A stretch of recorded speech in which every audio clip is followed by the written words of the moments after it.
Hola, bendiciones. Recibe un cordial saludo y gracias por participar de este discipulado. Hoy vamos a dar continuidad a este tema, tiempos peligrosos.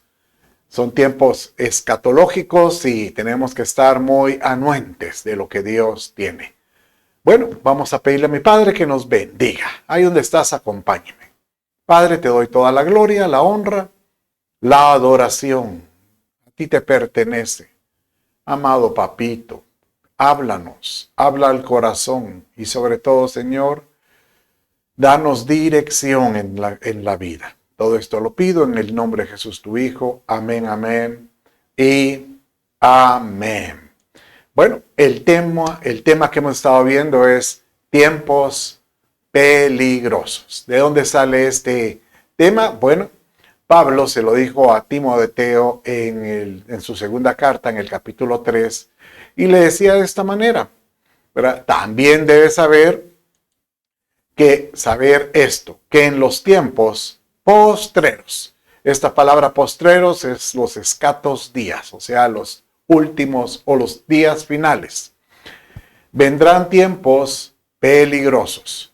Y ahí empieza a explicar un listado de las características de las personas que van a ver en estos tiempos que estamos viviendo. Entonces, hablamos inclusive acerca de que esta palabra tiempo peligroso viene una palabra griega que es halepo, que una de sus traducciones es también reducción de fuerzas. En otras palabras, en tiempo de angustia, en tiempo de aflicción, preocupación, se reducen las fuerzas. El domingo prediqué acerca de combatiendo los gigantes, esos gigantes internos que tenemos. Y uno de los gigantes vimos que aprovecha el cansancio. Un gigante aprovechó cuando David estaba cansado, Jalepo, y dijo, aquí es cuando, pero fue vencido.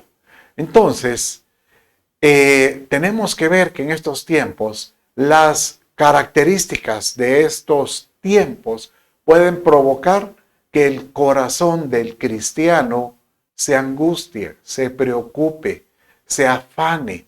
Y esto hace que sus fuerzas pueden menguar. Pero nosotros tenemos que pedirle a mi Padre que Él nos instruya, que Él nos hable, que Él nos indique cómo atravesar estos tiempos. Estos últimos tiempos, dice la Escritura, que van a ser como en los días de Noé. Y dice de esta manera, acompáñeme en Mateo 24, 37. Porque como en los días de Noé, así será la venida del Hijo del Hombre. Y en Génesis capítulo 6, hablando acerca de los días de Noé, dice, y el Señor vio que era mucha la maldad de los hombres en la tierra, y que toda intención de los pensamientos de su corazón era solo hacer el mal. Y derivado a esto, pues el Padre dijo, ya no aguanto más esta humanidad. Y una solución que dio fue, pues, provocar un diluvio, la cual mató toda carne que había en la tierra.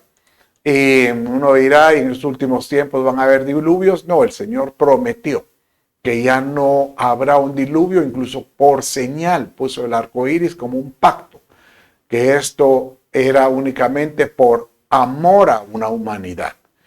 El final de estos tiempos, dice la Escritura en Pedro, en una de las cartas que escribió Pedro, es por fuego. Pero esto va a suceder al final de los últimos tiempos, o sea, todavía hace falta un milenio.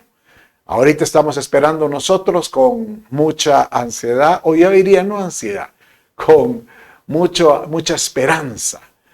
Es nuevamente dos eventos gloriosos. Uno, el arrebatamiento, que es cuando la iglesia toma cuando Jesucristo toma la iglesia para desposarse con él. Pasan 7 años y después desciende con ella en su segunda venida a la tierra, casado. Bueno, entonces, siendo así, vamos a ver ahora de qué ¿Qué cualidades tienen estos tiempos y por qué es tan importante entenderlos?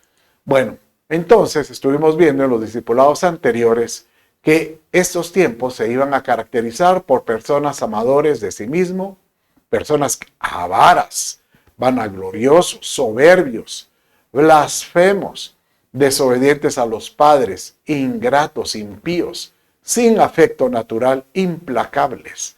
Y hoy vamos a ver, ya casi estamos por terminar, pero vamos a ver 5 más: amadores de los deleites, intemperantes, crueles, traidores, impetuosos. Y vamos a explicar cada uno de estos. Y tan importante es que tú puedas poner tu corazón, decir: Señor, ayúdame a entender qué es la condición de muchos humanos en estos últimos tiempos y que no seamos nosotros contaminados o, llamémosle, tener esos hábitos. O sea, a veces uno no sabe y ni se da cuenta, pero uno empieza a tener hábitos que realmente no le agradan al espíritu. Bueno, entonces, siendo así, ¿qué dice si hoy comenzamos con el primero de este listado que vimos el día de hoy? Y el día de hoy vamos a ver amadores de los deleites. Esta palabra, amadores de los deleites, podría también decirse que es aquel que tiene un agapo, o sea, un amor, pero muy apegado, ágape, el amor ágape. Y el deleite son las pasiones, deleites o pasiones, ya sea de la carne, y obviamente el enemigo de nuestra alma aprovecha cuando encuentra a alguien. Oye, esto es muy importante. Cuando encuentra a alguien con deleites, o sea, atado, aprisionado a alguna pasión, ¿para qué? Para alimentarla. O sea, si lo quisiéramos ver, usted quiere que le gusta a un león carne, ¿cómo quiere alimentar al león? Dándole más carne. Entonces, alimenta la carne el cristiano para que no tenga sensibilidad a las cosas del espíritu. Y por eso es decirle: Señor, ayúdanos a tener ese carácter. Y hoy vamos a ver acerca del carácter y el dominio propio, de cómo atacar todo esto. Bueno, en Santiago, capítulo 1, verso del 1 al 3, dice de esta manera. Acompáñeme y dice así: ¿de dónde vienen las guerras y los conflictos entre vosotros? ¿No vienen de vuestras pasiones o deleites que combaten en vuestros miembros? Codiciáis y no tenéis, por eso cometéis homicidio. Sois envidiosos y no podéis obtener, por eso combatís y hacéis guerra. No tenéis porque no pedís. Y aquí viene este verso muy importante. En el verso 3. Pedís y no recibís, porque pedís con malos propósitos, para gastarlo en vuestros placeres o deleites. Entonces, cuando uno viene aquí, obviamente uno podría decir: ¿de dónde vienen las guerras y conflictos entre vosotros? No solo piense en una guerra entre naciones. No, aquí estamos hablando pleitos entre personas, entre familiares, entre amigos. ¿De dónde vienen esos pleitos, esos conflictos? Y no vienen porque nace una raíz por una pasión o un deleite. Por ejemplo, el ego: a mí no me van a decir cómo hacer las cosas. Y a veces uno se levanta diciendo: a mí, ¿quién es este para decirme cómo tengo que comportarme? Y entonces empieza ese conflicto. ¿Por qué? Porque el ego es terrible, Por eso dice que es un miembro interno. Incluso hoy vamos a hablar acerca de la lengua. Es terrible la lengua. Pero los deseos. Tú sabes que en Primera de Juan, en la primera carta, en capítulo 2, verso 16, habla y él dice que no debemos de tener deleite, no debemos de amar las cosas del mundo. ¿Por qué? Porque el mundo lo que trae son, obviamente, regresa al quien busca los deleites del mundo, el mundo le devuelve deleite. Entonces dice en el verso 16, por eso debemos de cuidar, y utiliza 3 áreas muy importantes. Los deleites de la carne, esa carne que nos gusta, qué es lo que oímos, qué es lo que comemos, qué es lo que vemos. Pero cuidado con los deleites de la carne. 2, los deleites de los ojos, ¿verdad? Porque increíble, de lo que nosotros vemos, pues obviamente es lo que se alimentan nuestros sentimientos, nuestra conciencia o de lo que oímos, ¿verdad? Y 3, habla acerca de la vanagloria de la vida. Y ahí habla prácticamente otra vez con este aspecto de el ego o la soberbia. Incluso esa altivez que a veces que nace en el individuo, hay que aprender y decirle, Señor, ayúdame a sujetar esa altivez que pueda haber. ¿Sabes por qué es importante tener dominio propio, saber controlar esos deleites? Porque cualquiera diría, pero entonces si no me puedo deleitar, ¿en qué me puedo deleitar? Bueno, hoy vamos a aprender en qué debiéramos de deleitarnos. Y nos vamos a dar cuenta que el deleite en Dios es bueno. Pero hay una parábola que el Señor Jesucristo habló y Él enseñó y quedó registrada. Y la parábola del sembrador. Entonces la parábola dice que un hombre salió a sembrar y dice que cuando estaba esparciendo la semilla, una semilla cayó, ¿dónde? En el camino. Y obviamente esa semilla rápidamente la venían las aves, se la comían, obviamente. Después otra parte de la semilla cayó junto al camino, junto a las piedras. Y obviamente la misma piedra dice que no dejaba que saliera. Y una tercera cayó ¿dónde? Entre los zarzales. Y el mismo zarzal, obviamente, o cizaña. Y es curioso que el trigo y la cizaña se confunden.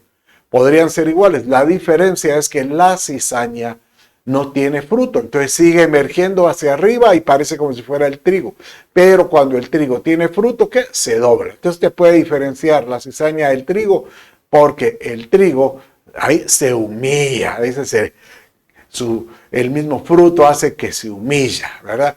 Entonces, obviamente tenemos después la parábola, la buena tierra. Pero quiero que mire lo que dice la Escritura acerca de los deleites. En capítulo Lucas, capítulo 8, verso 7, dice de esta manera. Otra parte cayó entre espinos, y los espinos que nacieron juntamente con ella la ahogaron. La que cayó entre espinos, estos son los que oyen, pero yéndose son ahogados y aquí dice la característica, los afanes y las riquezas y los placeres, los deleites de la vida, y no llevan fruto. Cabal, como mencionábamos, estos espinos es una figura de la cizaña. Obviamente su altivez, las riquezas de la vida, los afanes, los placeres. Entonces uno dice, pero entonces ¿en qué me puedo yo deleitar? Señor pastor, dígame por qué yo me tengo que deleitar en algo. Bueno, la Escritura dice que nosotros tenemos que aprender a deleitarnos en el Señor. Acuérdate, si el Señor encuentra un deleite en ti, dice la Escritura que Él concederá las peticiones del corazón. Léalo ahí conmigo en el Salmo 37:4, y dice así: pon tu delicia, pon tu deleite en el Señor, y Él te concederá, Él te dará las peticiones de tu corazón. Aquí no me quiero detener algo, porque si alguien ha experimentado esto, ha sido yo. Yo, ¿sabes? Me ha pasado más de una vez, varias veces, no sé ni cuántas, podrías enumerarlas con las manos o mucho más, que he estado, Padre mío, te clamo, te pido por algo, y de repente pasa el tiempo y digo yo, bueno, en plano, no me va a venir o no lo voy a poder, pero en el tiempo.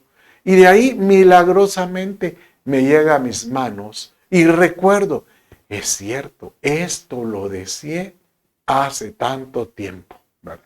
Y puedo decirte que el Padre, como que Él no olvida, Él sabe cuándo es el tiempo correcto, cuándo es el tiempo de, llamémosle así, concedernos, darnos aquello por el cual nosotros le amamos. ¿Qué hay que hacer? Deleitarte en Él. ¿Cómo te deleitas? Pues cuando lo adoras, cuando lo exaltas, cuando le dices cuánto le amas. Continuamente no te canses de decirle, te amo, Señor, te amo. Quiero que sepas que te amo y que tú eres prioridad en nuestra vida, ¿verdad? Bueno, entonces, no a los deleites de la carne, ¿verdad? No amarlos. Miremos ahora otro de las características de estos tiempos. Intemperantes. Esta palabra intemperante significa que no tiene freno, o sea, sin freno, o sea, aquel que no tiene rienda, aquel que como el caballo que sale desbocado, no tiene freno. Entonces, podemos ver un ejemplo de esto en Proverbios, capítulo 25, verso 28. Mire cómo dice. Como ciudad derribada y sin muro, es el hombre cuyo espíritu no tiene rienda, brida. Y en una versión más parafraseada dice, una persona, en la Nueva Traducción Viviente, una persona sin control propio, o llamémosle dominio propio, es como una ciudad con las murallas destruidas.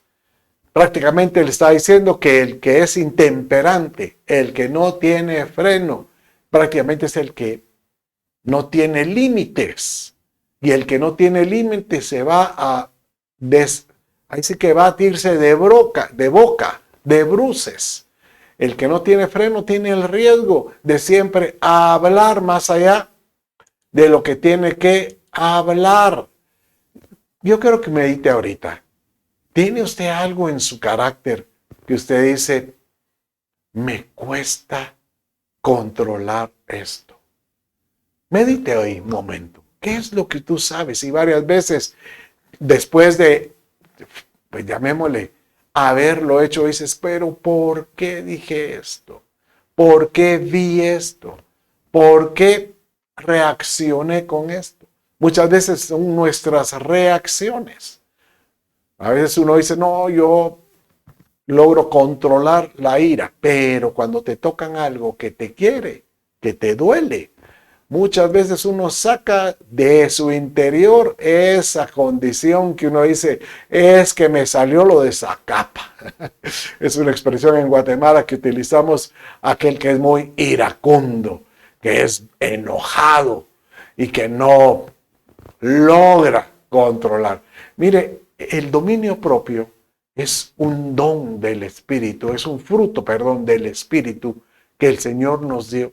Y Él dice, si tú te aferras al Espíritu Santo, Él ayuda a que puedas tener dominio propio.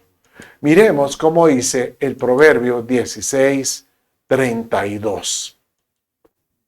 Mejor es el que tarda en airarse que el fuerte, y el que se enseñorea de su espíritu, el que toma una ciudad.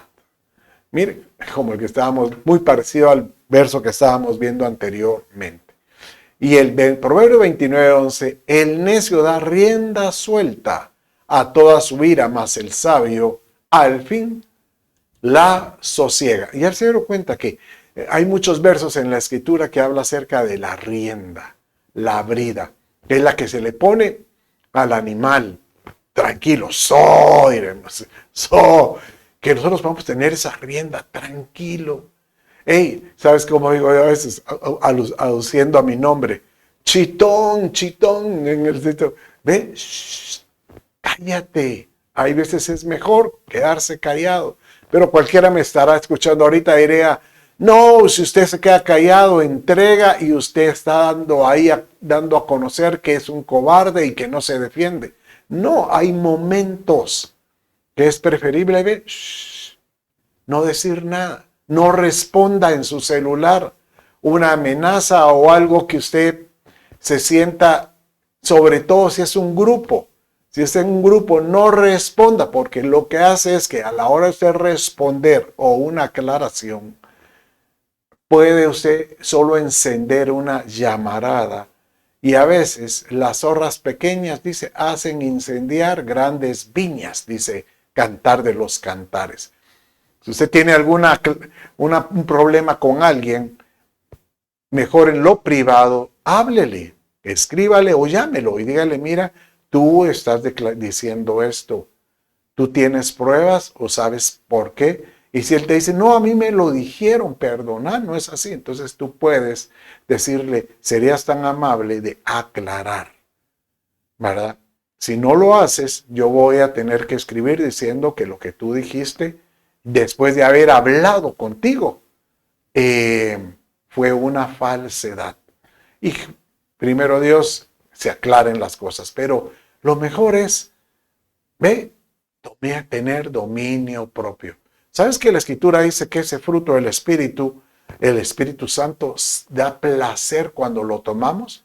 Vaya conmigo en Gálatas capítulo 5, 22 y 23. Mas el fruto del Espíritu es amor, gozo, paz, paciencia, benignidad, bondad, fidelidad, mansedumbre, dominio propio. Es el noveno. Si usted los cuenta, son 9. Contra tales cosas no hay ley. ¿Por qué dice contra tales cosas no hay ley? Porque cuando uno tiene al Espíritu Santo y uno ama al Espíritu Santo y deja que el Espíritu Santo haga su labor en nosotros, la reacción en toda situación es natural. No tienes tú que decirte, ahorita tengo que amar porque así lo dice la Escritura. Si esto no sale naturalmente, aún no tienes el fruto del Espíritu, que es el amor. Lo que tienes es un concepto de amor. Entonces, por eso, ¿cómo es que dice la Escritura? Que esto es espiritual. Por eso dice 2 Timoteo, capítulo 1, verso 7, de esta manera. Porque Dios no nos ha dado Dios espíritu de cobardía, sino de poder, de amor y de dominio propio. Repita conmigo, Dios me ha dado espíritu de amor. Diga conmigo, espíritu de amor, de poder y de dominio propio. Este poder es el poder dunamis, como es una autoridad espiritual. ¿Cuántas veces no he dicho yo, si tú tienes la oportunidad de tener a un enfermo, ve y honra la palabra y llegando a orar por él? Pero es que si no sana, pues tú no eres el que sana. Es que tal vez no tenga fe. No, tú ve en obediencia y ve y declara en el Dios Todopoderoso que yo creo y por la sangre del Cordero que está en mí y esa autoridad espiritual que me ha dado, yo oro porque tú seas sano y pon la mano a la persona que esté pues en una situación de enfermedad o difícil. Y tú dirás, es que no, le cuento, yo recuerdo cuando yo miraba a mi pastor que hacía las cruzadas de milagros y la gente era sanada, yo miraba milagros. Yo quiero obtener la fe como la de mi pastor, porque la Escritura dice, imiten a sus pastores. Entonces, vine yo, ¿cómo hago para poder provocar y ver los milagros de Dios? Pues dije, yo voy a ir a un hospital. Y empecé yendo al hospital público del país, al hospital Roosevelt. Y ahí, semana a semana, iba un par de horas a los pabellones de enfermos y algunas veces hasta me esperaban. Y orando, y créalo, tengo en mi mente que al inicio, mire, no miraba yo una reacción o un milagro. Pero después de un par de semanas y tal vez por esa dedicación, Dios me respaldó. Era milagro tras milagro, milagro tras milagro. Mire, no hay como decirle, Señor, úsame, úsame, para que yo pueda utilizar el espíritu de poder, el espíritu de amor. Si no hay amor, es imposible ejercer el espíritu de poder y el de dominio propio para evitar caer en la tentación. No a la tentación. Bueno, miremos ahora un tercer cualidad de estos hombres de estos últimos tiempos. Y aparece crueles. Acuérdense que ahorita vimos intemperante, que es sin freno. Amadores de los deleites fue el primero del día de hoy. Y también aparece las palabras crueles. Se me recuerda a aquella mujer que aparece en aquella caricatura, Cruella de Vil. ¿Verdad? Bueno, crueles podría ser malvado, diremos, no seas malvado. Pero en la raíz griega de crueles es tener como un corazón salvaje, un ser salvaje sin dominio, sin poder sin poder ser dominado. Pero ¿qué diferencia hay con el intemperante, sin freno? Bueno, la diferencia es que el salvaje no se deja domar. Es su naturaleza, no le permite ser domado. Permanece salvaje y salvaje será. Entonces, nosotros tenemos que pedirle a Dios, porque eso es como una atadura del enemigo, del diablo. El diablo viene y como que ata a estos que no se logran dominar, no se logran domar. Y la Escritura habla que hay un miembro en nuestro cuerpo que no se logra domar. ¿Saben de quién hablan? De la lengua misma, de lo que usted habla. Y por eso dice que la abundancia del corazón habla la boca. Pero eso hay que tener cuidado. Señor, ayúdame a tener dominio propio con lo que hablo. Mire cómo dice Santiago 3, 7 y 8. Porque toda naturaleza de bestias, de aves, de serpientes y de seres del mar, todos los salvajes, se doma y ha sido domada por la naturaleza humana. O sea que dice que todavía hay bestias que aún así con la imposición pueden ser domadas. Pero ningún hombre puede domar la lengua, que es un mal que no puede ser refrenado, llena de veneno mortal. Y usted dirá, no, yo no soy de este. Bendito sea Dios. Pero la misma Escritura dice, versos que siguen ahí en Santiago capítulo 3, dice que en esta misma lengua puede ser como una fuente que salga bendición y al mismo tiempo maldición.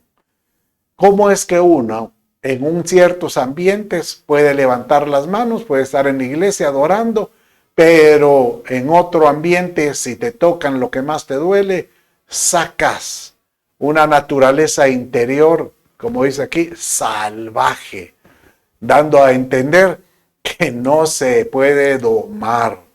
Y realmente, casi como decir el Espíritu Santo diciendo, es que no se deja dominar, no se deja domar, no se deja controlar.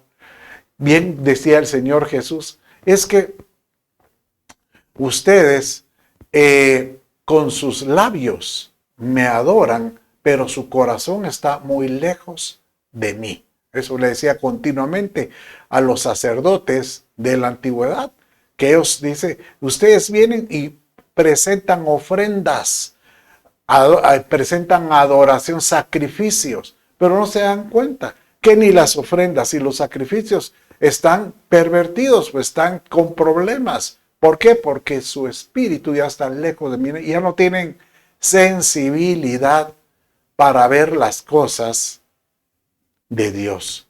Que el Señor nos dé sensibilidad. ¿Sabes que en estos últimos tiempos, o los tiempos peligrosos que estamos viendo, los medios, los programas de televisión, las noticias, las conversaciones giran a ver de tantas situaciones de violencia que hacen que uno ya lo mire tan normal? Y viste que salió la noticia que decapitaron a tantas personas en Nigeria, por ejemplo. Y uno dice, ay, les que volaron la cabeza, pobrecitos. Ya no hay un apego a decir, ay, qué doloroso, qué feo eso. ¿Por qué? Porque ya nos hemos vuelto muy tolerantes a al mundo malo, al mal que hay en la tierra, ¿verdad?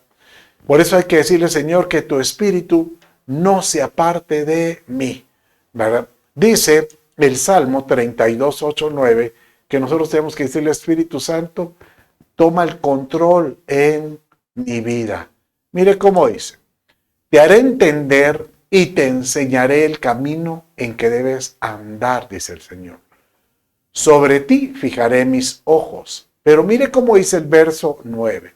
No seáis como el caballo o como el mulo sin entendimiento, que se vuelven salvajes.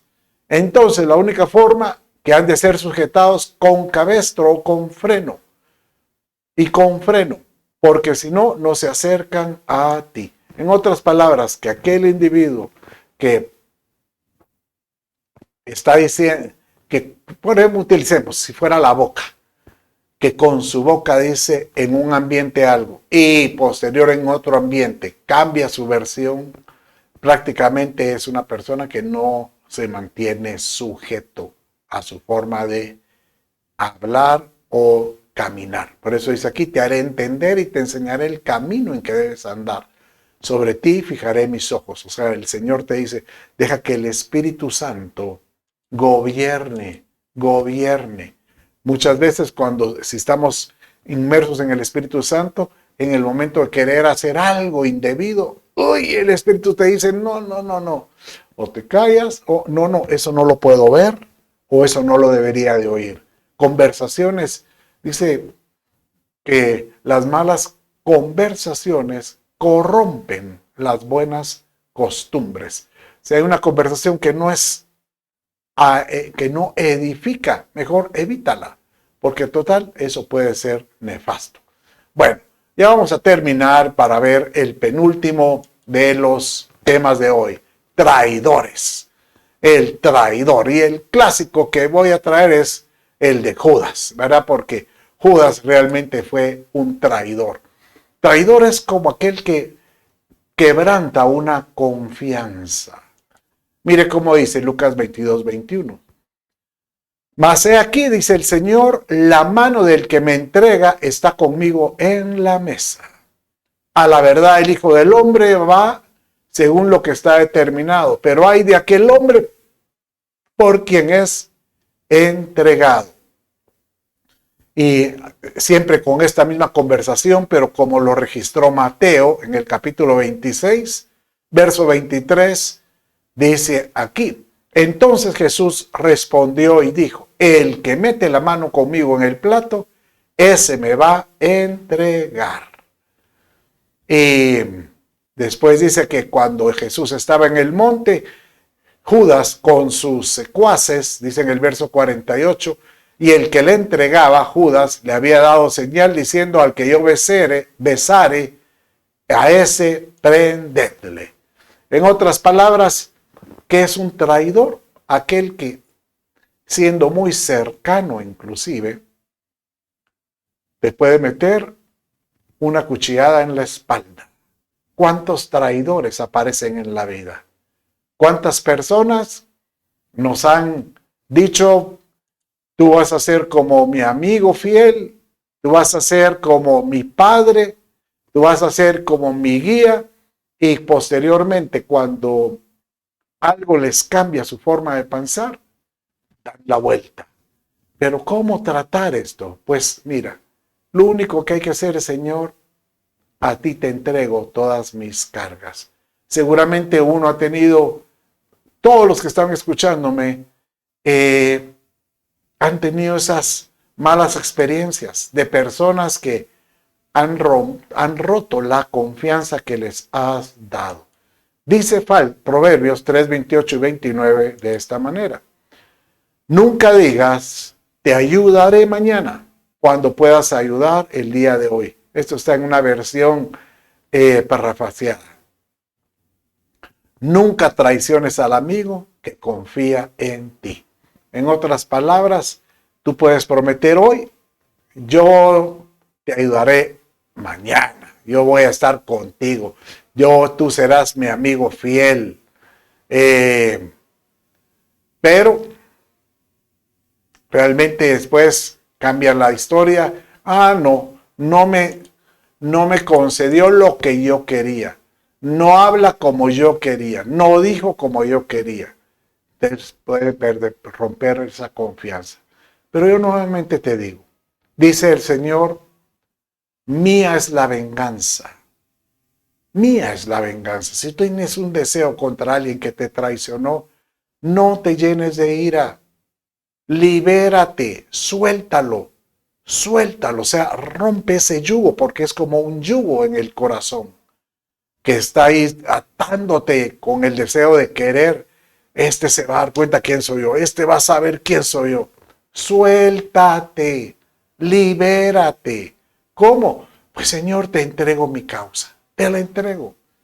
Ahí sí que, y incluso dice Romanos capítulo 10, ¿verdad? Que si alguien te ha hecho un daño, entonces el Señor te dice, mía es la venganza. Y si tú le haces el bien, tú le haces aún el bien, ascuas de fuego amontonarás sobre su cabeza. Mejor haz el bien. Lo mejor es, ¿cuántas personas yo les he dicho? Mejor ten paz, hombre, libérate. ¿Para qué estás llevando ese morral con piedras de esos recuerdos o esas angustias? Mejor mira a esa persona que te hizo daño, que está ahí, Jesucristo intentando abrazarlo. Y si el mismo Señor Jesús lo abraza y le da el perdón, ¿cómo no le vas a entregar todo el perdón? Entrégale el perdón. Perdona. Libérate. Por supuesto que sí. Tenemos que hacerlo. Bueno, miremos el último de los 5 que vamos a ver hoy. Deleite en los... El primero fue el deleite, el amador de los deleites. El segundo fue el intemperante, ¿verdad? Durísimo el intemperante, ¿verdad? El traidor, el cruel, el traidor y ahora el impetuoso. ¿Qué es el impetuoso? Aquel que es impulsivo. Aquel que habla más allá o... No, mire, el impulsivo es aquel que yo lo hago primero y no mide sus fuerzas. Bien dice la Escritura que si vas a construir o vas a la guerra, mejor primero mide si tiene los materiales para terminar lo que vas a construir. Mide si tiene suficiente ejército para combatir a tu enemigo. Porque si está más grande, mejor haz las paces. Eso lo dice el Señor, Jesús lo dijo, ¿verdad? Que no seas impulsivo. Incluso el ser impulsivo es lo que uno se ata con su boca. A veces uno hace promesas delante de Dios que no debe de hacer por impulsivo. Dice Eclesiastés capítulo 5, verso 2. No te des prisa con tu boca, impetuoso, ni tu corazón se apresure a proferir palabra delante de Dios. Hay otras versiones que dicen hacer promesa delante de Dios. Porque Dios está en el cielo y tú sobre la tierra. Por tanto, sean pocas tus palabras. Y mire lo que dice el 6. Esto es bien importante. No dejes que tu boca te haga pecar, ni digas delante del ángel que fue por ignorancia. Porque, ¿por qué harás que Dios se enoje a causa de tu voz? Y que destruya la obra de tus manos. Mire, a mí en este verso me pone ahí sí que se me pone la piel así, de saber que cuando uno promete algo que no va a cumplir, y sobre todo delante de Dios, es como que si un ángel estuviera presente, creo que es el ángel que está con nosotros, y que él está presente diciendo, tú dijiste esto. Te dice, ¿por qué vas a provocar que Dios se enoje contigo? ¿Por qué vas a dejar que Dios quite la bendición sobre ti por decir cosas que no son correctas, que no son las correctas. Tenemos que ser cuidadosos con lo que decimos. Mejor es preferible que no prometas, dice inclusive más adelante en esos versos, a que prometas. ¿Se acuerda en la escritura quién era aquel impulsivo? Pedro. Por supuesto, Pedro, ¿verdad? Siempre hacía cosas que nos quitaban la paz. Por ejemplo, ¿se acuerda cuando Jesús estaba caminando en el agua? De los 12, ¿quién fue el que? Entonces dice Mateo 14, 28. Entonces le respondió Pedro y dijo, Señor, si eres tú, manda que yo vaya sobre las aguas. Impetuoso, ¿verdad? Y ahí estaba, que caminó un par de veces, pero cuando vio un par de metros, pero cuando vio las olas, sintió que se estaba ahogando, pero el mismo Señor lo rescató. Y dice Juan 13, verso 6, vamos a leerlo en este tamaño de letra. Entonces vino Simón Pedro y le dijo, cuando el Señor Jesús le estaba lavando los pies a todos, tú me vas a lavar los pies. Entonces el Señor le dice, eso no está escrito, pero se lo voy a relatar. Y el Señor le dice, si no te lavo los pies, tú no tendrías parte conmigo. Entonces Pedro le dice, entonces no solo los pies, lávame todo el cuerpo. Yo bromeo diciendo, entonces dame shampoo y jacuzzi o dame un sauna completo. El Pedro impetuoso.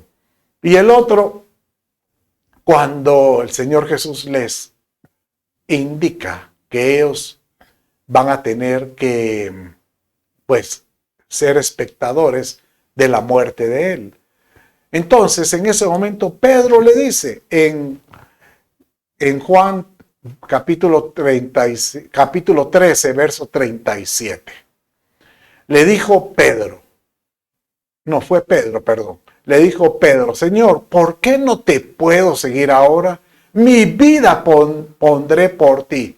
Jesús le respondió, tu vida pondrás por mí. Tu vida pondrás por mí. De cierto te digo que no cantará el gallo sin que me hayas negado 3 veces. Y efectivamente, después de toda esta experiencia, yo creo que Pedro se dio cuenta que él era muy impetuoso, impulsivo. Tanto es así que cuando Jesús resucitó, él logró convencer a sus discípulos y se fueron a la mar. Y él volvió a su vida antigua y no logró pescar. Y llega el maestro en la orilla y él le dice, ve, pesquen de este lado, lo reconocen. Y Juan es el que se tira porque dice, es el maestro. Él sí lo reconoció. Pedro llega a la orilla y él estaba avergonzado. Y es cuando el Señor tiene una conversación con Pedro y le dice, ¿tú me amas? Y Pedro le responde, sí, tú sabes que yo te quiero. O sea, el Señor le dice, tú me ágape con amor sacrificial. Y Pedro le responde, tú sabes que te quiero con amor filial. ¿Por qué? Porque él mismo sabía que le había fallado. Pero el Señor le expresa nuevamente, yo sé que tú me amas y aún con tu amor filial, yo te voy a seguir amando.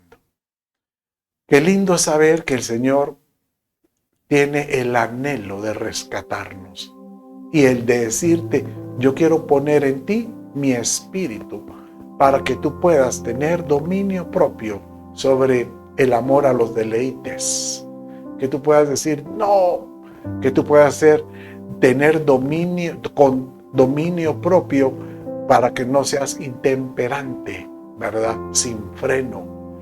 Que puedas decirle, Señor, yo no quiero ser cruel, como salvaje, como estos. Que yo no sea traidor, que yo quiero tener la confianza para contigo siempre. Y por último, pues que podamos ser, Señor, que no sea yo impetuoso. Impetuoso es como decirte impulsivo. Señor amado, yo bendigo a cada uno de los que me han estado escuchando y te ruego, Señor, que esta palabra llegue a sus corazones.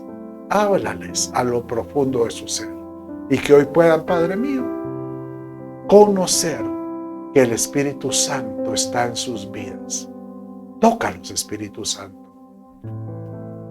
Soplo sobre ti. recibe el Espíritu Santo ahí donde estás. Y que Él te pueda dar el fruto del Espíritu en su plenitud. Todo esto lo pido en el nombre de Jesús tu Hijo. Amén, amén y amén. Dios me los bendiga.